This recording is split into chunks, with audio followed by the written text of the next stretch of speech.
This is your daily dose of all things royal. Meet Louise Lagou. She is the associate editor of People magazine, and the royals are her beat. Now, you saw us all sitting here reading People magazine. Louise, why do we Americans care? Why are we so intrigued, and why did your magazine sell so many copies?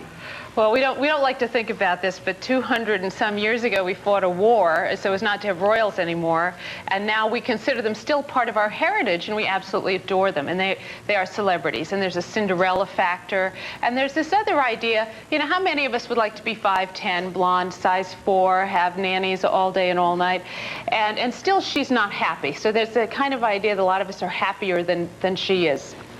Welcome back, my gorgeous, good-looking friends. So, Prince Harry's betrayal of his family. And let's be real. His late mother, most of all, is downright inexcusable. I think we can all agree with that. Sure, at first, people bought into his sob story, chalking up his antics to childhood trauma and giving him a pass, actually many passes. But as the years dragged on, Harry's mask slipped, and it's become painfully clear he's been playing the public like a fiddle, cashing in on Diana's global saint status while dining out on her memory. The truth? Harry couldn't care less about the paparazzi or his mother's legacy. It's all a calculated little narrative, a flimsy excuse to muzzle the press and stomp on free speech. This is a recurring theme that we see with Harry. Just look at his actions, or better yet, the stunts pulled by that woman he calls his wife, Meghan, against the media. This isn't about Diana. It's about Harry's bloated ego and his whining over the press daring to spotlight his messy split from Chelsea Davy, the one he actually wanted to marry, along with his bad boy antics. He shamelessly drags Diana's name into every tantrum, using it as ammo to attack anyone who dares criticize him or his insufferable wife. And don't get me started on Meghan's, "I'm American. We don't have those here," meaning tabloids, nonsense. But you shouldn't do it, because the British tabloids will destroy your life. And I very naively, I'm American. We don't have that there. I'm American. We don't have that there. America sniffed out that garbage from a mile away. Tabloid culture? The U.S. practically invented the modern celebrity feeding frenzy, and in the 90s, it was America, led by vultures like People magazine that hounded Diana and Charles's marriage with a disrespect that made the UK look tame. People magazine was borderline obsessed, plastering Diana on their covers week after week like she was their personal soap opera star. You'd think the US loved her more than Britain did. And yet, here's the kicker. This is the same ragmag Harry and Meghan keep on speed dial, spoon-feeding them every trivial Instagram post Meghan dreams up. If Harry's so torn up about his mom's death and the media's role, I think one of the hardest things to come to terms with is the fact that the people that chased her into the tunnel were the same people that were taking photographs of her while she was still dying on the back seat of the car. And William and I know that. We've been told that numerous times by people that know that was the case. She'd had quite a severe head injury, but she was very much still alive on the back seat. And those people that caused the accident, instead of helping, were taking photographs of her dying on the back seat. And then those photographs made their way back to news desks in this country. Why cozy up to People magazine, who gleefully milked her car crash for all it was worth? Simple. It's a convenient lie, a flimsy shield to excuse his vile behavior and silence anyone who calls out his and Meghan's hypocrisy. Now, if you've been keeping up with this channel and caught yesterday's video where I dove into Andrew Morton's book and what he revealed about Meghan's Argentina stint, by the way, I urge you to check it out if you haven't already. It's a must-see that lays bare Meghan Markle and her crew for the total frauds that they are. Anyhow, in the research I was doing about Andrew Morton, I stumbled upon this little archive gem from July of 1992. It is an episode from an American daytime talk show called The Sally Jessy Raphael Show.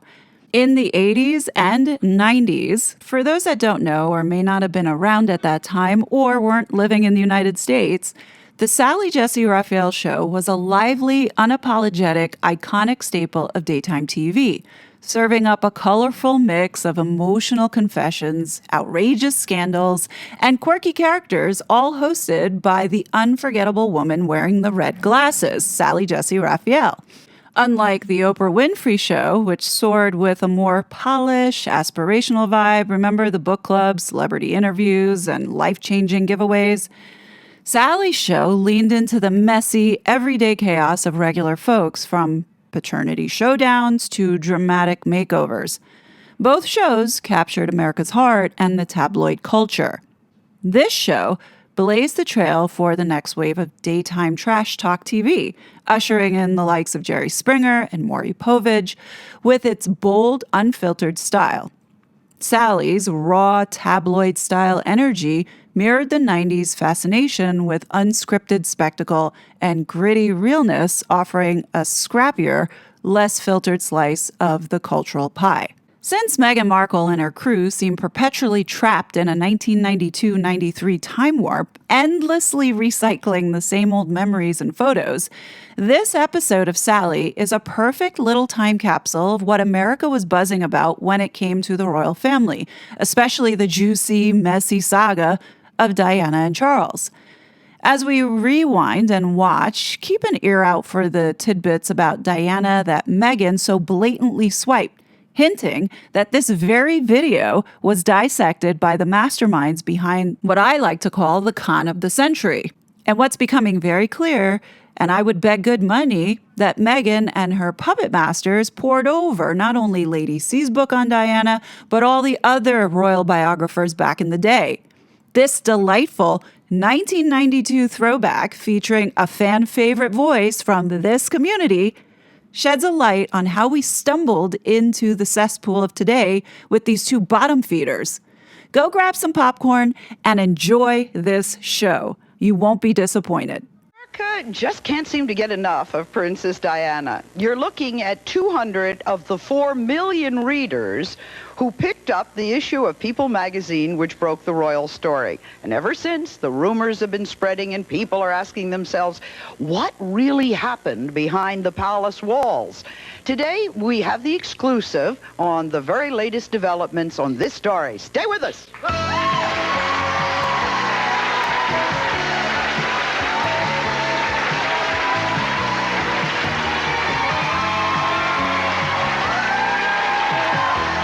Her eating problems started at school. Her schoolmates told me that she used to gorge herself and have 4, 5, and 6 helpings of breakfast. Then hold on, let me finish, please. Give me a name or two instead of a vague generalization. Let me finish. Go on, give me a name. Will you shut up, you little worm? Wow. Over the last few weeks, we've been hearing what we call in America rumors. Princess Diana has bulimia. Princess Diana is suicidal. Prince Charles is cheating on Princess Diana. And the worst of all, they may be getting a divorce. Now, what is real and what's rumor? A couple of weeks ago, I went to London to find out what was really going on. In fact, many of you may have watched the special that I was lucky enough to be able to host on Princess Di. It aired Friday night on the Fox network. Today, for the first time, we've brought together the 3 royal authors. Actually, they're not royal, but they're authors on royalty. Their books are so hot that stores all over the country can't keep them on the shelves. All 3 books say very different things about Diana. Andrew Morton, whose book is #1 on the bestseller list right now, wrote that Diana had 5 suicide attempts. But Lady Colin Campbell, whose book is also a bestseller, says the suicide attempts are nothing but rubbish. And finally, a newly published book by Nicholas Davis that just went on the bestseller list states that Diana is no angel. She too may have what I will tactfully call outside interests. Hot stuff. We'll talk with those authors later, but first let's talk with Andrew Morton. He's joining us via satellite from London. Andrew, your book, Diana, Her True Story, has been #1 in this country for 4 weeks now and #1 in Europe. Ain't bad. Your book is called Her True Story. All right, did Princess Diana want you to write this book? Well, lots of people think that. What I've done is spoken to as many people surrounding her as possible. I've spoken to her family, I've spoken to her friends, I've spoken to everyone that I could think of. And really, there was no great conspiracy behind it, Sally. I just started to investigate what the real Diana was like, to try, for example, if you will, to explain the enigma of this woman who adorns the cover of all the magazines in the world, of People magazine and so on, but very little is known about. Now, what were your sources for the book? I spoke to her brother, the present Earl Spencer. Her father, the late Earl Spencer, provided photographs for the book. I spoke to her best friends, people like Caroline Bartholomew. I spoke to people like her old boyfriends, like James Gilby, who is still in touch with her now. I spoke to her counsellors, people like Stephen Twigg, and even her astrologer. Have you heard back what the royal family feels about you? Well, I think they've reserved a room for me in the tower, a permanent room with its own chains on the wall. The royal family themselves seem to be distancing themselves from the Princess of Wales, and we've seen that in various little events over the last few weeks. And I think that's an ominous sign, because you would expect the royal family to try and go for some kind of reconciliation between Charles and Diana, especially after the Duchess of York has left and you've still got the morass of Princess Anne's marriage collapsing, but not so. They didn't close ranks. Let's talk about Diana's suicide attempts. Tell me about that. Well, just a year after this uncomplicated, jolly, lively girl who was enjoying life in central London in a bachelor apartment with her friends, she was standing on the steps at Sandringham House, the Queen's winter home, preparing to throw herself down. She was then pregnant with Prince William. That was the first attempt, and it was really a cry of desperation from a woman who was in a lonely position, a despairing position. And since then, she's made numerous other, what I've called in the book, cries for help, where she's slashed herself with a razor blade, cut herself with a lemon slicer, even thrown herself against a glass cabinet. Some of them sound ludicrous, such as when she picked up a penknife from Prince Charles's study desk and just slashed her chest and her thighs with it. Her sister Jane saw her shortly afterwards and commented on the marks. They were very much desperate cries for help. Please help me, please guide me. They weren't deliberate attempts to take her own life. What triggered the cries for help? I think it's a number of things. Prince Charles's continual fascination with another woman, Camilla Parker Bowles, the fact that the bulimia nervosa, this eating disorder of binging and vomiting, which has affected her for most of her royal life, had royally set in with her at that time. And the flip side of bulimia is this what's known as the cutting syndrome, where you try and hurt yourself because whilst you're all smiles in public, there's rage and despair and anger underneath. And that's another part of it. The way she saw it through her eyes was Prince Charles's uncaring attitude towards her. The fact that he seemed to have done little to change his bachelor habits, even though he was now married to her. Andrew, you're a serious journalist. Are you concerned that some of the claims you made about Princess Diana will damage your reputation? I think that my reputation stands or falls by the authenticity of this book. And the reputation of Princess Diana's friends stands or falls by the authenticity of this book. And it's quite significant that several of them have spoken out and stood by their statements. And I'm thinking specifically of James Gilby, who spoke about the suicides. I'm thinking of Caroline Bartholomew, who spoke about the bulimia. And it's also significant that the Princess of Wales has actually visited them or spoken to them on the telephone since this book's been published. So she's standing by her friends, and I'm standing by them. Let's go to that bulimia for a moment. Did she have the eating disorder when she was having her children? Yes, indeed. She's had it almost from the moment she joined the royal family, from her honeymoon all the way through almost to the present day.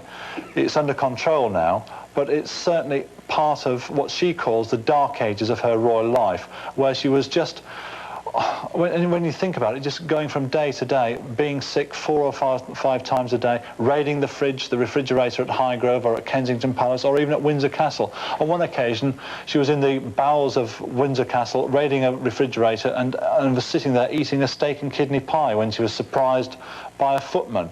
Now, all this kind of behaviour breeds guilt, it breeds a kind of hopelessness, a very low sense of self-esteem. And so here we have this woman who in public was all smiles, but in private was going through hell. Why do you think your book has been a bestseller in America? I think it's because it's really touched a nerve in the national and the international psyche, because here for the first time is a woman who has been the royal equivalent to Marlene Dietrich. She's been an enigma, she's been a puzzle. People have not known anything about her really, and what has been known has been surrounded by gossip and innuendo. This book, because of the fact that her friends have spoken out about her life, because her brother's spoken out about her early years, has this ring of authenticity about it. And also it's a very sympathetic account of a woman who really was a girl who became a princess before she became a woman, and a woman who we see today who's gone through an awful lot in her life. Andrew, were you the first to talk about Prince Charles and Camilla? There's been all kinds of speculation about Prince Charles's friendships with people like Camilla Parker Bowles, Kanga Tryon, another married lady. But certainly I think I was the first to talk about it in a consistent way and put it as a thread all the way through Diana's marriage. And certainly her shadow has lingered long, both over her courtship and also her marriage. And certainly as far as Diana's friends are concerned, Prince Charles's friendship with Camilla Parker Bowles has been the cancer which has eaten at the heart of Diana's happiness. When we come back, we'll talk to the other authors who have also written books about Princess Diana, and they have very different things to say. We'll be right back. I'm afraid I cannot agree for one moment that Diana tried to suicide 5 times, particularly with a lemon peeler. I mean, how on earth do you go about it? She tried to peel herself to death. Yeah. Slice by slice her skin.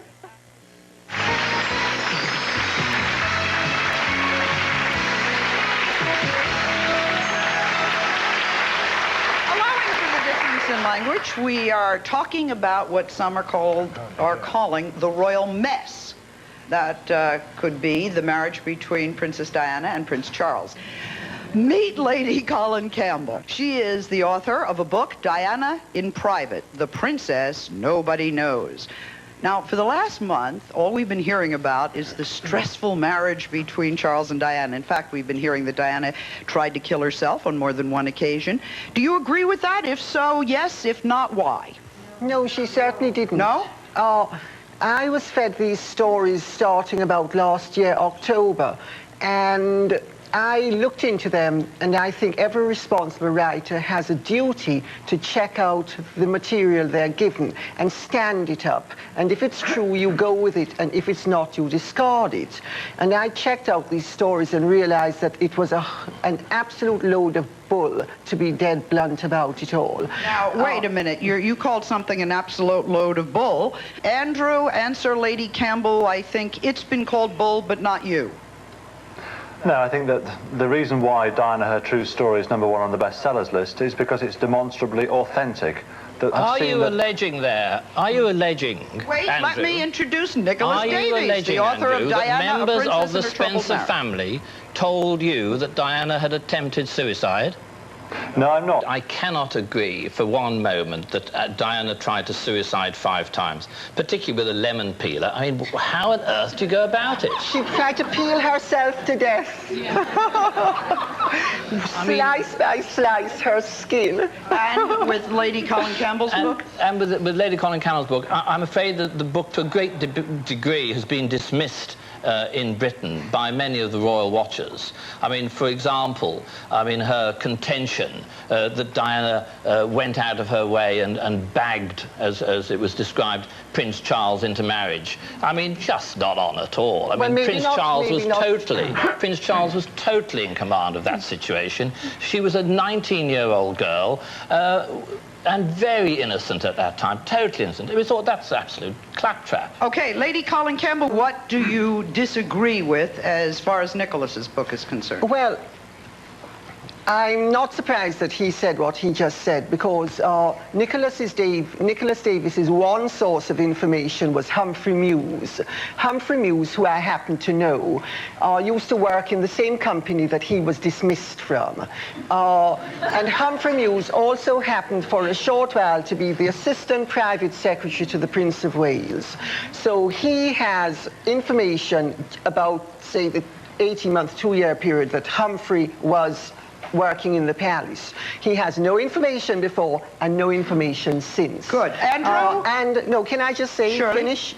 And the fact of the matter is that I was told how the Princess of Wales bagged the Prince of Wales by people who were there on the spot at the time, and people who she spoke to, including friends of hers. Does bagged mean in Americanese? Oh, enticed. Enticed and trapped into marriage. Yeah.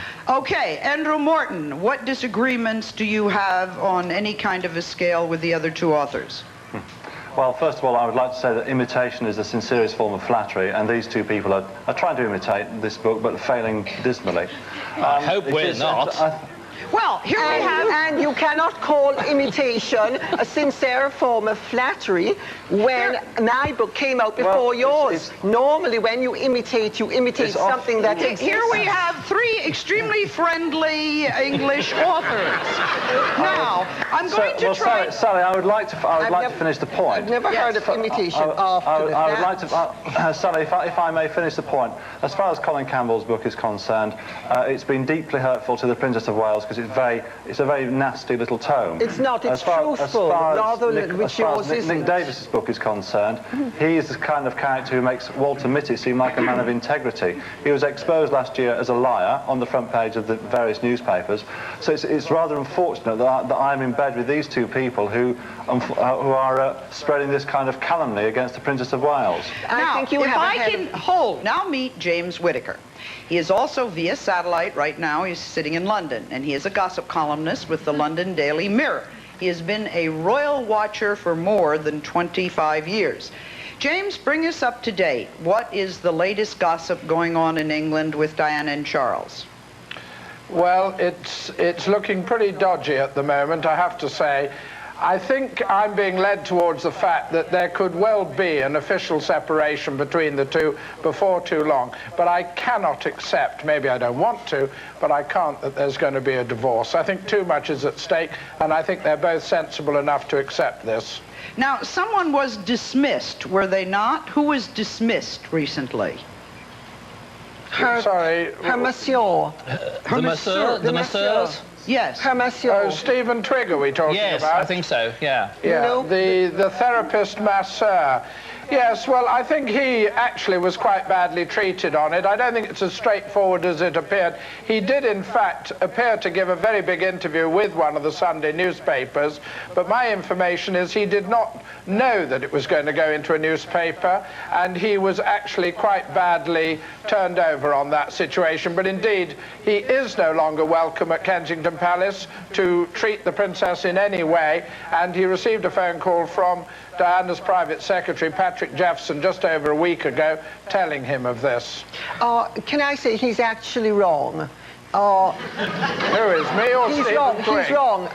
Stephen Twigg sold a story to the Sunday Express for £15,000. And that's Diana... 30,000 American dollars, approximately. About 28,000. Yeah. And he sold the story, and that's why he was dismissed. You know, the problem with these supposed royal watchers, as these gentlemen, I will be polite and call them gentlemen. In English terms, they are like National Enquirer reporters.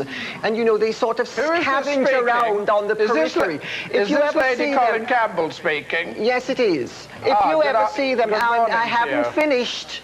I'm just saying good morning, Lady Colin. It's a normal English civility. Oh, I didn't hear you. I thought you... good morning. Maybe you don't understand those things. Well... Just say good morning. That's what your mummy taught you. No, well, my mother taught me actually not to speak to rabble. Now, you know, these people sort of stand out. If you say go to a ball, if a member of the royal family is present, it's always closed to the general press and the general public. They have things that they call rota photographers and reporters who are accredited by the palace, and it's a handful. And they stand outside like, you know, fans in the 1950s behind crushed barriers. And they click their cameras and they chat amongst each other. And this is what they call information. I mean, they're never allowed inside. You never see them inside. You know, it's a joke, and no wonder they always come up with nonsense. I like to know that if all of your books are supposed to be good, why, and you got them from good sources, why are all three different? But they're not all good, and they're not all authentic. Is this just a money scam? Do you write these books for the money? Well, I decided to do my book in 1984, was the first decision I took, and actually got round to doing it in 1988, because I thought she was a really interesting character. That's the reason I did it. Question. Lady Campbell, I want to know what makes your source so authoritative? Well, where do you get your source from? Okay, first of all, I am genuinely connected to the royal family through marriage. I also have, Lady Colin, have a cousin. Sorry? What were you saying? Laughable. How are you even vaguely connected with them? Well, if you crawled up behind the Princess of Wales and bit her on the bum, she wouldn't know who you were. Well, I am delighted to hear you ask that question, so that you have an opportunity to once more display your ignorance, because my husband, Lord Colin Campbell, is the son of the 11th Duke of Argyll, and the wife of the 9th Duke of Argyll was Her Royal Highness the Princess Louise, Duchess of Argyll. And you don't have to take my word for it. Scurry to one of your little reference books and read it. Now, how long were you married, may I ask? For how long were you married, Lady Colin? I'm not prepared to go into how long I was married or how long I wasn't. As you know, I am suing you for libel over lies you told about me in connection with my personal life. I do not intend to get into all of. I do not intend to get into all of this. Tell us about your personal life. Turn off. Yes, to answer this young lady's question, so I am friendly with... Go on, tell us about your private life. James, be good. Nicholas. Why don't you scurry back to the lavatory where you crawled out of?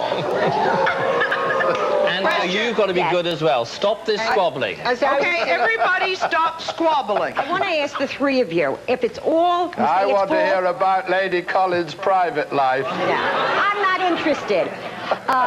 If you say these are all false statements, why doesn't the royal company family sue you for libel? Well, they can't sue me because everything I've said is absolutely That's true. what I don't understand. And let me ask a question. Nicholas, does the royal family ever sue anybody, no matter how bad or how fallacious the story is? It has never sued anyone in the United Kingdom. They have so now all we Americans need to know is that they have not sued because it would mean they would have to go into a court of law and they would have to give evidence. Okay. Well, wait. It's not would it be better, it's their way. Correct. And that is why you have rubbish like the Morton book. My question is, why do you take the time to write on people's personal lives? If anyone here was having a divorce, would you write on it? No, they marry, they love each other, they live together. Every relationship has its good and bad points. What is the significance? Why does the whole world have to know what's going on in their family life? I think the world wants to know, don't they? Yeah, madam, the reason is that these people are in the public domain. They are part of the royal family. Everyone pays taxes towards their upkeep. And therefore, the public do have a right to know what's going on. Let's get back to... Particularly when it's about the heir to the throne. Let's get back to bulimia.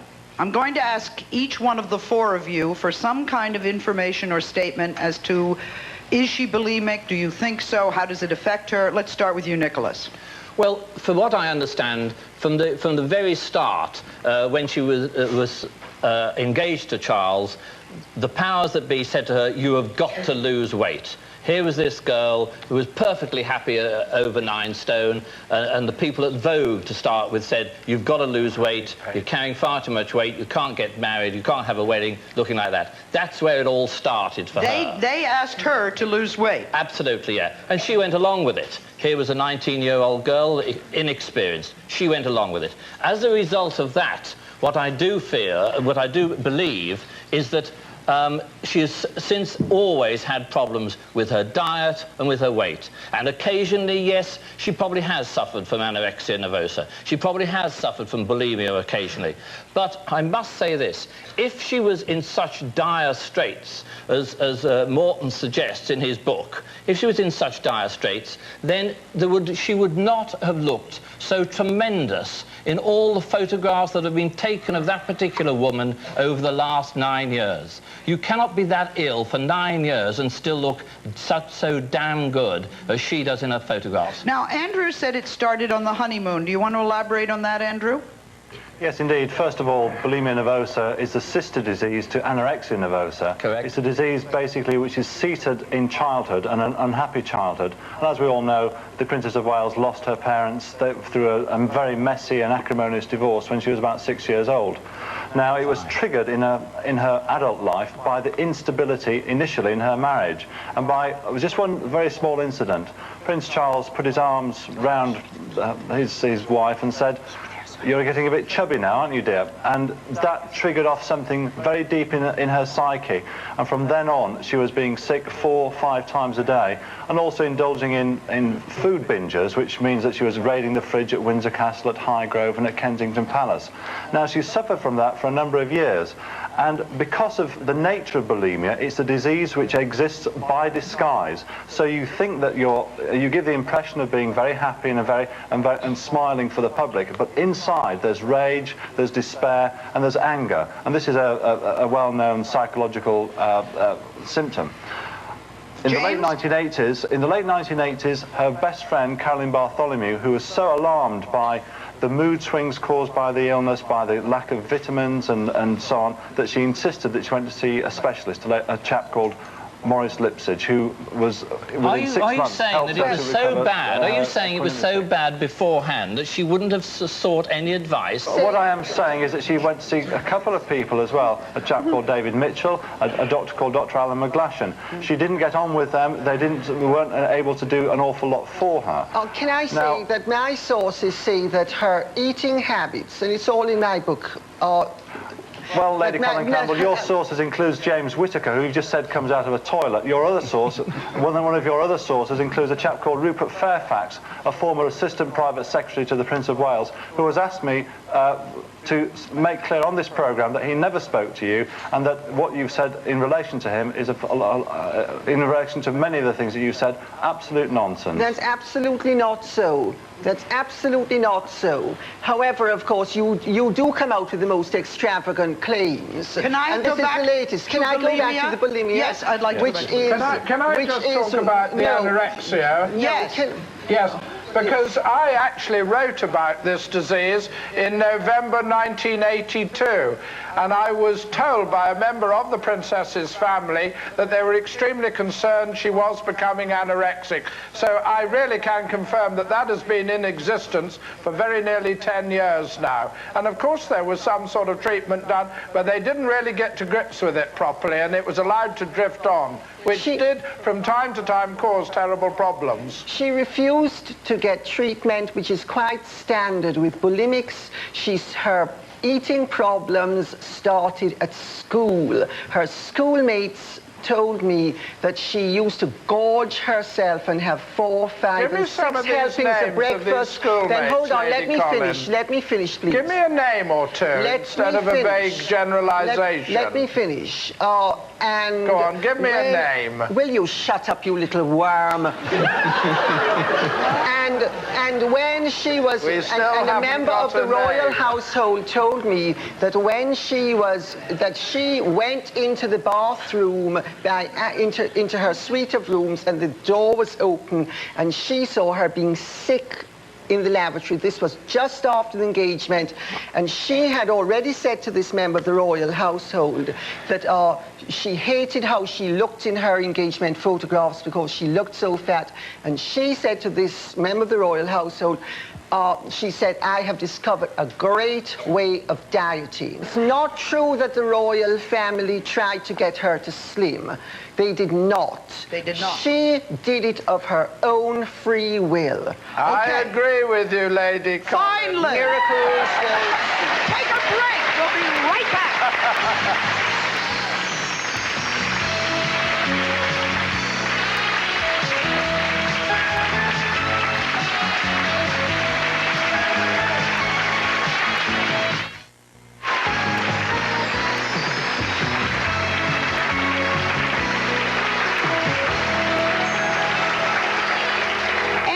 James, I'm saying this for your benefit. What we have here now is an American audience of about 200 people with a standing microphone.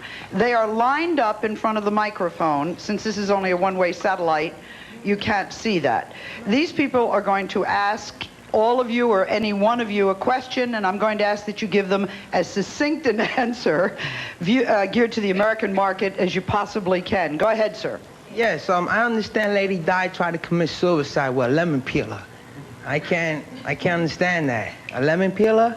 Andrew, it was your suggestion. How do you commit suicide with a lemon peeler? Well, as I made clear at the start, it was a lemon slicer, and it was at Kensington Palace, and it was not a deliberate attempt to take her own life. It was just a desperate cry for help, where she was scoring herself with this lemon peeler. You mean it was a tantrum? It was a tantrum. Well, why didn't you say it was a tantrum? Okay. It wasn't an attempt to suicide. I stand by this, that it was a desperate cry for help. And also, but you said it was a suicide attempt. And also, in psychological terms, the flip side of bulimia nervosa is called the cutting syndrome, where you want to cut yourself because you have such not a suicide attempt. Mr. Morton, she has never had a scar on her body. She has never had a bandage, ever. And of course, you would know, Lady Collins. Yes, I would know. Well, you obviously don't. Rather more than you do. Why don't you maybe get some new glasses? Then you'll start to see. Okay, next question from the audience. Well, I come from Wales, and we love the Prince, and we love Diana, and she's very good with children, she's very good with older people, and I was talking to Britain last night to 3 different people, relatives and friends, and they said they don't believe there's going to be a divorce at all, that they'll work something out between them. Well, madam, I would like to say that I don't think there will be a divorce either. No. I believe they have had an arrangement, a separation, which I've written about for the last 4 years, in which basically Diana lives in Kensington Palace and Charles lives at Highgrove, to a great degree. And they've been living like that for the last 4 years, and there is no real reason why they shouldn't continue to live like that. What is the official religion of Charles and Di? Church of England. That is what we would call Episcopal? No, you'd call Protestant. It is Episcopal. Church of England, is it not American Episcopal? No, it's Protestant. Protestant. Yes. Okay, why can't they get divorced and he still remain king? Because Henry VIII... They can separate, they can get divorced, and he can still ascend to the throne. They can get divorced? Indeed. Okay, go ahead. As a fellow, one of my citizens had mentioned earlier, about personal lives. Since for a couple of centuries now, Britain has been run by the Parliament, the House of Lords and the House of Commons. True. And in the past couple of centuries, why don't you just read out the quote-unquote monarchy, so this way the citizens don't have to worry about paying taxes, so this way you don't have to waste time printing all about their personal life? Well, the answer to you there is that because only about 15% of people, at the very most, want a republicanism in Britain. They like the monarchy. 85% want to retain the monarchy. If they want to retain the monarchy, Britain should be allowed to do so. Yes, it's their country. Go ahead. 2 quick questions. 1, do all Brits take lessons in diplomacy from the House of Commons? Because that's been in evidence today.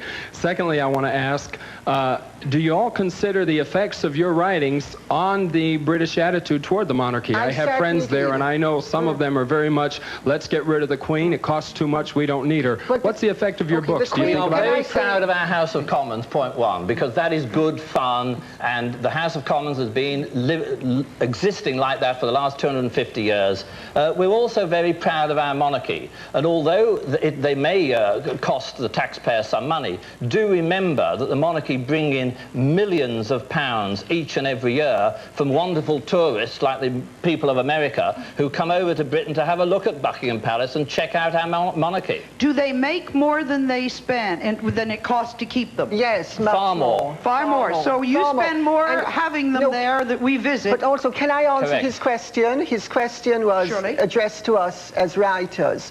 And I certainly was very aware of the fact that it was my responsibility to convey the truth and to do it responsibly. And I actually got on television in March and April while Morton was still compiling his dossier of fantasy. And I said that I had no doubt that a less responsible writer than I would eventually go with the suicide stories, because if they'd been leaked to me, they'd be leaked to other people. And that he would present them as the truth if he was not scrupulous because of the obvious commercial advantages, and not caring about the damage this would do to the Prince of Wales and to the monarchy. And of course, no sooner do I say it than up pops this jack in the box, chatting a whole heap of claptrap. Okay, let us get, just to introduce another topic, I want to get to Camilla Parker and to the idea of infidelity. Number one, Nicholas, will you explain to the American public who Camilla Bowles Parker is, or is it Parker Bowles? It's Parker Bowles to start with. Camilla Parker Bowles is a young lady who, now not a young lady, she's the same age as Prince Charles. Which is? 42 today. 43. And they met when they were 23 years of age. And they certainly got on extremely well at that time. But Charles was not thinking in any way of settling down or getting married. He then went off to sea for 4 years. During that time, she met and married Parker Bowles, Andrew Parker Bowles. Now, very importantly, when Earl Mountbatten was shot and killed by the IRA in August 1979, the one person that Charles turned to at that time was Camilla. He was desperate. He was very sad, he was very angry, and Camilla helped him over the next 6 months to come to terms with what had happened. But she's married to an older man, and he's not. Correct. So he could never marry her, she was already married. Now what's happening, Nicholas, quickly in their relationship? They seem to always be together, this married woman. Now what has happened is since the breakdown in the marriage of Diana and Charles, which really did take place seriously from about 85, 86, Charles and Camilla spend a great deal of time with each other. They live very close together in Gloucestershire, and they're extremely good friends, if not more than that. Now, Andrew, explain about the bracelet. Yes, Camilla has really cast a long shadow over the courtship and the marriage of Princess Diana and Prince Charles. And shortly before the wedding, Diana opened a package at Buckingham Palace. It contained a bracelet with their initials F and G, Fred and Gladys, a nickname that Prince Charles and Camilla share together. It was also, Diana knew about this because earlier that year Camilla had been ill, and he'd sent her a bouquet of flowers. Diana was understandably very annoyed about it and was almost at the point of calling the whole wedding off. And she spoke to her sisters about it, Jane and Sarah, at Buckingham Palace at a lunch, at the same time that Prince Charles went off to see his friend Camilla. And they said to her, "Too late, Dutch," which is their family nickname for her. "Your face is on the tea towels now, so it's too late to chicken out." So when Diana walked down the aisle at St. Paul's Cathedral, she was very emotionally confused. On the one hand was her love for Prince Charles, on the other was this nagging suspicion about his continuing relationship with Camilla Parker Bowles. Now, if that were true, it would be a wonderful story, but it's not. Now, I have known Camilla Parker Bowles' brother, Mark Shand, for 20 years. That's the first thing.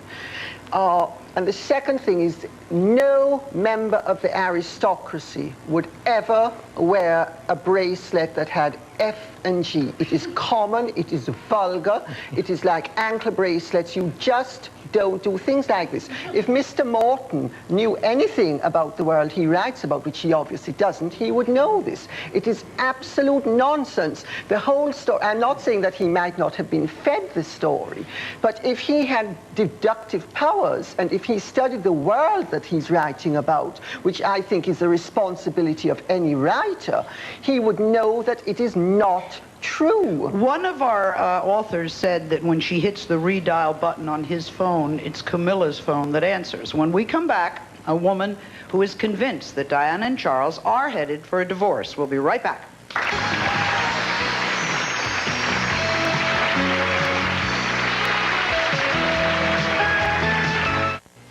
Accommodations for guests of the Sally Jesse Raphael Show were provided by the new luxury Ramada Renaissance Times Square Hotel at 48th Street and 7th Avenue, New York City.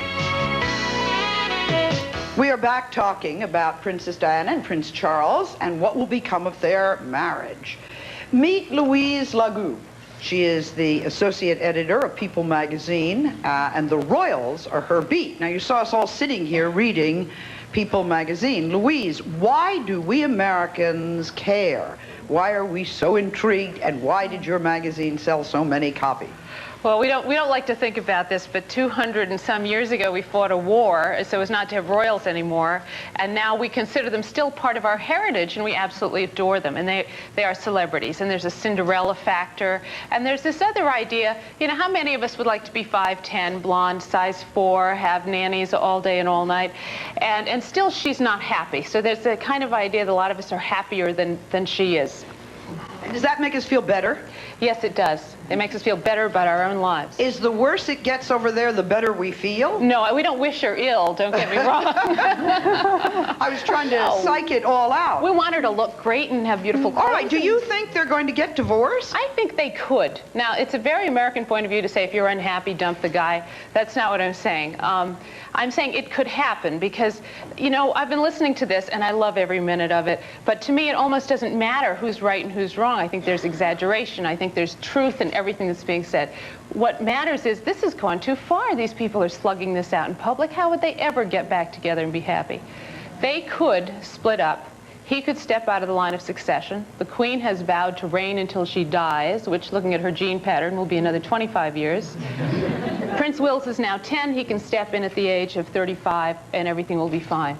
Except the man has been brought up to be a king, and he never got to play the part. It's like rehearsing for a long time. He can be an activist. He can be another Mountbatten, his idol. He can be, he can agitate on behalf of the environment and education, and he can do more of that as a private citizen. Can they ever remarry anyone else? Does she have a boyfriend? That is Nicholas's department, I Nicholas, think. Does Princess Di have a hidden boyfriend? Or hidden boyfriend? No, she's got many friends that she goes out with, most of them are girls of her own age, or young men, usually young, handsome men, usually young, handsome, single men that she certainly goes out with and sees a great deal of. Lady Colin Campbell, does she have a boyfriend? Well, American if you read my book, you will see that I list 4 confidants who she has had. She has the equivalent of Camilla. She has her own Camilla. Well, now, all of you English are using words like friend and confidant. Let's get to America, where we use lover, boyfriend. We'll take a break and we'll work that out.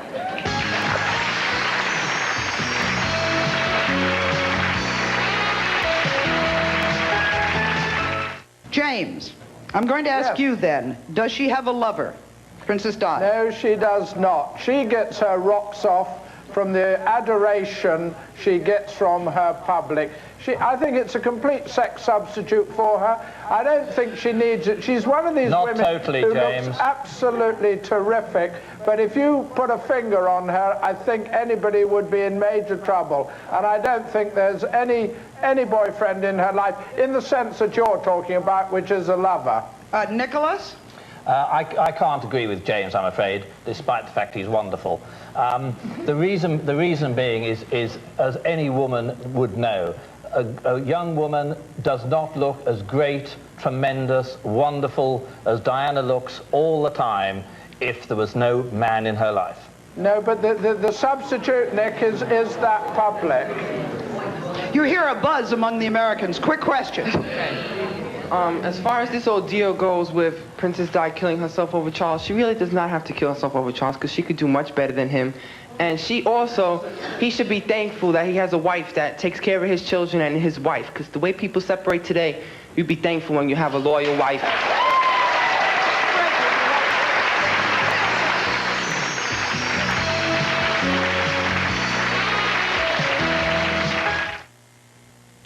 Louise, do we care as much about the royalty of Monaco as we do about the British? Well, our sales say no, just according to how many Monaco covers we sell versus how many British we sell. I don't think we feel the same heritage thing, and I don't think we think they're real royals. And I think Princess Grace is part of that. You know, we were all delighted, those, you know, people old enough to remember when she married in. But then after that, well, they're not real royals anymore because they're half American. Aha! Okay, James, you have a final statement. What would you like to say? I do. If you're going to buy one of these 3 books, you really ought to put your dollars onto the Morton one, because it is as good as the controversy that you have read about is, and that's for a good reason. Really, I have read all 3, and one of them is outstanding. The others are not that bad, but they're not very good either. Let me say this. In America, when we build a mall or a shopping center, we put 3 large department stores on either end. I've read all 3 books and think they're all fascinating, and suggest that the American public go out and buy them, and all 3 of you will get very, very rich, and then you'll stop squabbling.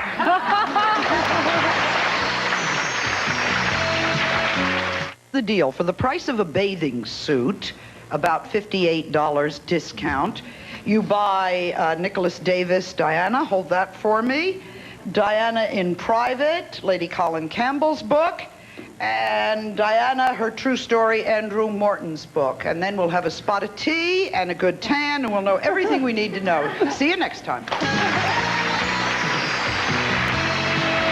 Some members of our audience will receive, and a promotional fee has been provided by...